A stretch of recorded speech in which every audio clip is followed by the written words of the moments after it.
It's your boy Hayes, and welcome back to H&A Reaction. Anyways, man, I posted a video a couple of days ago, and I said that I was gonna drop some vids afterwards. My wife was sleepy that night, boom. So we didn't drop nothing. But the next day came, and I made a video, and it's supposed to drop yesterday or today. The thing about that was the video didn't turn out right. The video wasn't uploading. The video wasn't doing nothing. So I deleted it. I was like, forget it. I deleted it, decided to do a video right now. And that's what I'm gonna do. Hopefully this one don't get wrong or whatever. Anyways, the video that I'm gonna react to today is a wrestling video for the wrestling fans. The name of the title is 10 Wrestling Match Types That Were Never Used Again. I don't know what those matches is, but I'm sure they're in the WWE because the Annies, especially places like Ring of Honor, GCW, those places, hell, even AEW. I know a lot of WWE, people don't like AEW, but I'm a huge fan of AEW. Be real with you, I'm huge. I love it. I seen the debate of CM Punk, Daniel Bryanson, Adam Cole. Hell, even Ruby Soho. Y'all don't understand, man. If you know AEW fan, y'all don't understand. Y'all say we cheer for anything and anybody, but y'all do the same when it comes to WWE. Y'all seen Brock Lesnar like 1,000 times, but you cheered anyway. You seen what is her name?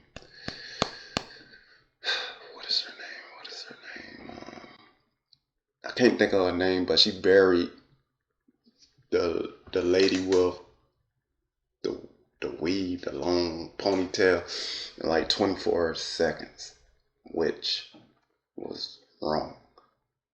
That was wrong. Anyways, oh yeah, also I want to thank you all, man. The 54 subscribers that we have. I want to thank all of you for sticking around even when we wasn't posting much. I know we post before the video, we posted a couple of days ago. We post a Lady Gaga video like 6 months ago, and before that a spicy noodle challenge, which wasn't a real thing, but them noodles was real hot, like they was spicy. Like a year ago, before the Lady Gaga limited edition Oreos, and then before that spicy noodle video, our last video was 3 years ago, soon to be 4. That was, and I felt like around that time we was actually like picking up, like we were starting to get into the YouTube thing. And now if you look at our videos, it's like but hell, we back now, and we're gonna keep posting content. Probably be every day, probably be every 2 days, a day, or whatever. I might post 2 today, who knows. Anyways, man, let's jump into this video. I know y'all tired of me talking, so let's get it done.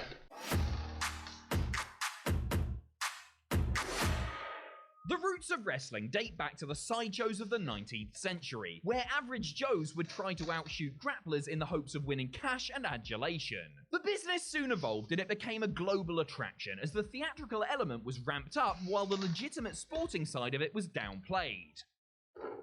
Sorry about that. To keep the audiences coming back and to heighten the stakes, feuds were established and gimmick matches were slowly introduced. From the steel cage and the Texas death match through to contemporary gimmicks like Hell in a Cell and TLC, when a promoter struck gold with a match type, it could usually be relied upon to bring in some extra box office and often became part of a promotion's legacy. But not every experiment can be a success. For every TLC, there is a Judy Bagwell on a forklift match. For every Hell in a Cell, there is a Punjabi prison. Whether through a lack of foresight, bad timing, or elements beyond anyone's control, there are a bunch of match types that occurred once and then sank without trace, never to be tried again. I'm Adam Pachisi from Cultaholic Wrestling, and these are 10 wrestling match types that were never used again. Join us. Number 10, The Asylum. Ah, Dean Ambrose with his little fringe and sweaty vest and his silly face. Boy, was he a wacky character. A million miles removed from the brooding, violent Jon Moxley, Ambrose was a watered-down Brian Pillman who was eventually morphed into a quirky, cool guy with an edge. While feuding with Chris Jericho in 2016, Ambrose introduced several new elements to his character, most notably being friends with a potted plant called Mitch. After Jericho killed Mitch, their feud went up another level, and a new match was created to house their barbaric insanity, The Asylum. As a I'm sorry, man, but a plant. I wasn't watching WWE around that time. I started watching WWE in 2009. I kept up with it through YouTube, but not too much because, I think I started watching it completely right around the time CM Punk left.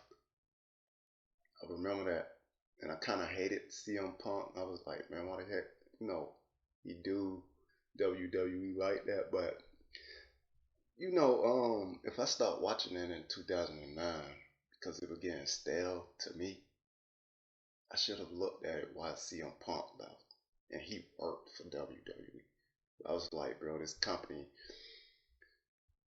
really, boost him up. But like he said during his debut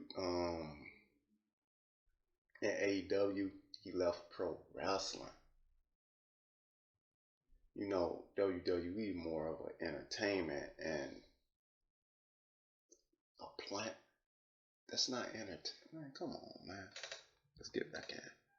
Concept, The Asylum isn't bad. A cage match featuring a plethora of weapons attached to the top and sides where escaping wouldn't end things. The object of the match was for the participants to just wail on each other until one could get a pinfall or submission.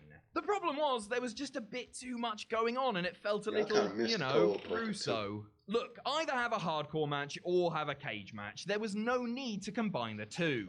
The bout itself wasn't terrible, but the crowd were dead and everything was overshadowed by a potted plant, like a dodgy sequel to The Little Shop of Horrors. Number 9, Armageddon Hell in a Cell. What's better than a Hell in a Cell match? That's right, a 6-man Hell in a Cell match. Despite numerous appearances in WWE video games through the years, the 6-man cell only happened once at Armageddon 2000.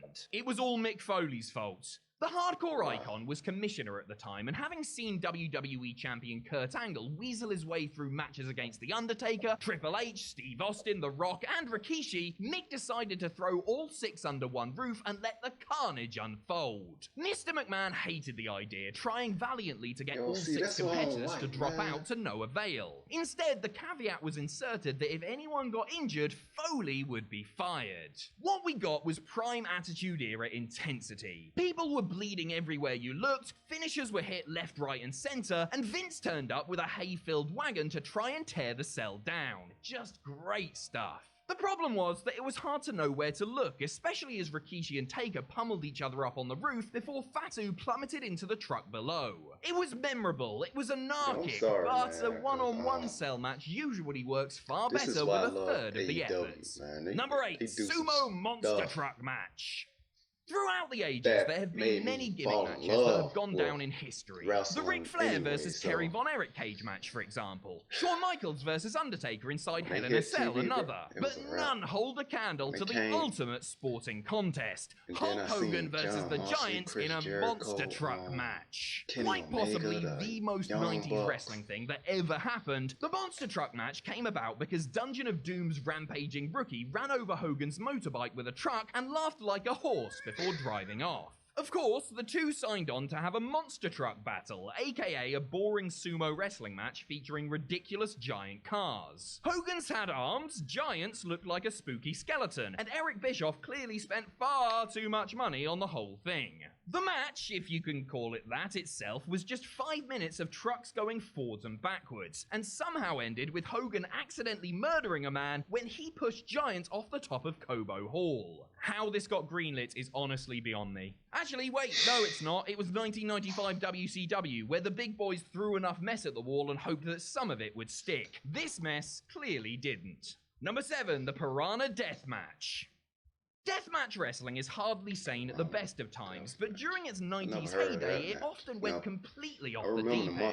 Hardcore pioneers FMW were the trendsetters with such weird match types like the grocery store death match, electrified barbed wire exploding ring cage match, and the incredibly named barbed wire electrified dynamite pool double hell death match. Looks nice on a marquee, doesn't it? Wow, but it was rival Big Japan Pro Wrestling that promoted the most bizarre death match of all, the Yokohama Amazon River Piranha Death Match, or simply Piranha Death Match if you prefer. The object of the match was to submerge your opponent in a tank of ill-tempered piranhas, sort of like a casket match, but for the criminally insane. To make it more violent, there were barbed wire boards set up in corners of the ring, but who really cared? Because piranhas. In the end, Kendo Nagasaki got the win, and loser Mitsuhiro Matsunaga ended up with a small hole in his chest from where the little fishy fellas nibbled him like a big blood-soaked buffet. Due to the unpredictability of wild animals and the viciousness of the piranhas themselves, never mind the possibility that it could be easily conceived as animal cruelty, the Piranha Death Match never caught on. Number 6, the Doomsday Cage Match. Mid-90s pre-NWO WCW was just the oddest, most rubbish place. More cartoony than a Flintstones marathon, it was a company where seemingly every heel wanted nothing more than to end Hulk Hogan, though, to be fair, heading into Uncensored 1996, the Alliance to End Hulkamania was formed, comprising Ric Flair, Arn Anderson, Meng, Barbarian, Lex Luger, Taskmaster, Z-Gangster, and a massive lad called the Ultimate Solution. They decided the way to destroy Hogan was by beating the Hulkster and best frenemy Randy Savage in a Doomsday Cage match. 3 cages stacked on top of each other. The aim was to fight from the top to the bottom, where the match could be ended by pinfall. Each cage featured different opponents, but still, it was 8 against 2.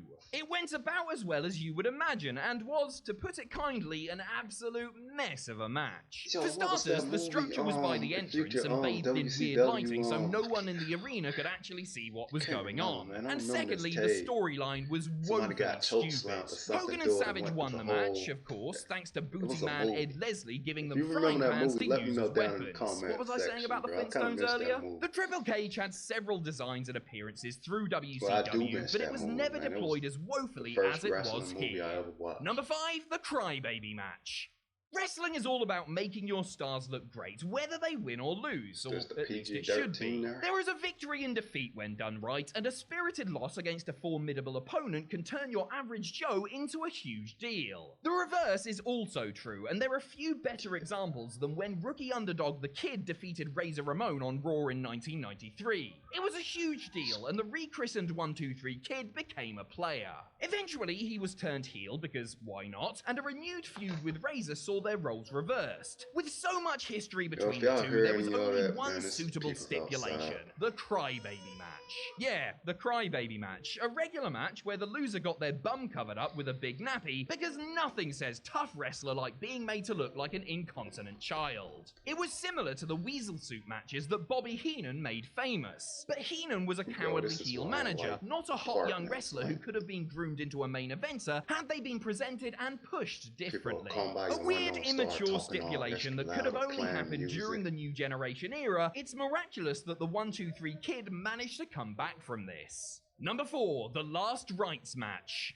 No list of one-off match types would be complete without an appearance from everyone's favourite train-loving bro, Vince Russo. During one of his many spells in TNA, Russo oversaw a bonkers feud between Abyss and Sting, all centered around the fact that Abyss shot his own dad. What stakes could possibly end this immense piece of human drama? A Last Rites match. A match that saw plastic candlesticks adorning the turnbuckles and spooky graveyard crap littered around the ring. The object was to call a coffin down from the ceiling, put your opponent in it, then raise it back up. Absolute bollocks. The match itself was terrible, as having a chunky coffin in the middle of a small ring inhibited the wrestler's ability to move freely and easily, plus it was traditionally overbooked TNA tripe that saw polystyrene tombstones obliterated and Sting gushing blood from a candelabra shot. The fans obviously turned on the match, chanting "Fire Russo" so loudly and passionately that Mike Tenay and Don West had to practically scream on commentary to try to drown them out.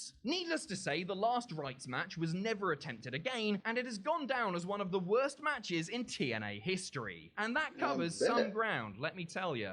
Number 3, the King of the Road. Even though mid-90s WCW had morphed into a kid-friendly cartoonish wrestling federation, it still had one foot in wrestling and wanted to keep their remaining fans from the NWA days happy.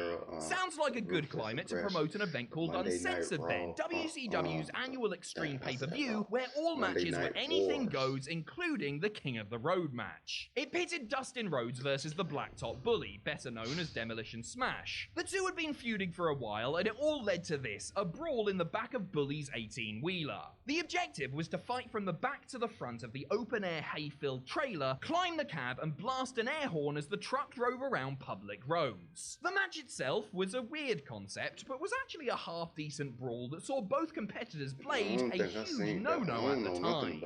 Dustin, Bully, and road agent Mike Graham were fired on the spot for going against company policy, and the King of the Road match was never used again. Again, this was on a pay-per-view called Uncensored. If irony were made out of strawberries, WCW sure would have drank a lot of milkshakes. A blessing in disguise, really, because if not for this match, we probably would have never gotten Goldust. Number 2, the Chamber of Horrors. The contributions of Dusty Rhodes to professional wrestling are immeasurable. His run as NWA champion and the mic work from that era influenced countless wrestlers, and his time on the booking committee produced gems like War Games and the infamous Dusty Finish. But not everything Dusty pioneered was gold, especially not the Chamber of Horrors match at Halloween Havoc 1991. The Steiners, Sting, and El Gigante taking on Big Van Vader, Abdullah the Butcher, Cactus Jack, and the Diamond Stud at the spookiest event of the year. Sounds great! So what was the stipulation? Simple. The 8 men battle it out in a big cage, aiming to lower an electric chair and kill one of their opponents for the win. Completely normal, that. As the raging climax drew near, Abdullah got Rick Steiner in the electric chair as Cactus Jack cheered and acted the fool by the all-important death switch. But oh no! Rick switched with Abdullah, and Cactus accidentally murdered his teammate, with Abdullah twitching, convulsing, and bleeding buckets as light sparks flew about the place. Abdullah stayed dead for a couple of minutes, then got up and beat up a load of weird ghosts. The strangest part? This was the opening match of the pay-per-view. I mean, really, where do you go from there? First ever serial killer 8-man tag in the main event? Number 1, the Kennel from Hell. We've talked at length here at Cultaholic about Big Boss Man and Al Snow's infamous rivalry from 1999. Right? Disturbing, over the top, genuinely nasty, it wasn't a high point of the Attitude Era. From the horrible Pet with the Dog incident onwards, everything built up towards a huge blow-off, the Kennel from Hell. A Hell in a Cell surrounding a traditional blue-caged ring, with savage guard dogs patrolling in between, this was on course to be a violent bloodfest befitting such a heated feud, where the first to dodge all that carnage and escape would be victor. Then the bell rang, and it all fell to pieces. The vicious guard dogs were anything but, and spent the majority of the match either pooping and peeing everywhere, or tracking down each other for a bit of naughty rumpy-pumpy. Doggy style, obviously. Needless to say, it completely undermined the stakes of the match, and by the time Al Snow escaped and finally vanquished Big Boss Man, nobody cared. They were too busy laughing at dogs having a shag. Alright, that was the end of the video, man. Let me know down in the comments what y'all want me to react to next if you see this video. If not, oh well, just keep doing random ass videos. Anyways, man, also leave me a thumbs up and, you know, enjoy the rest of your day. I'm out.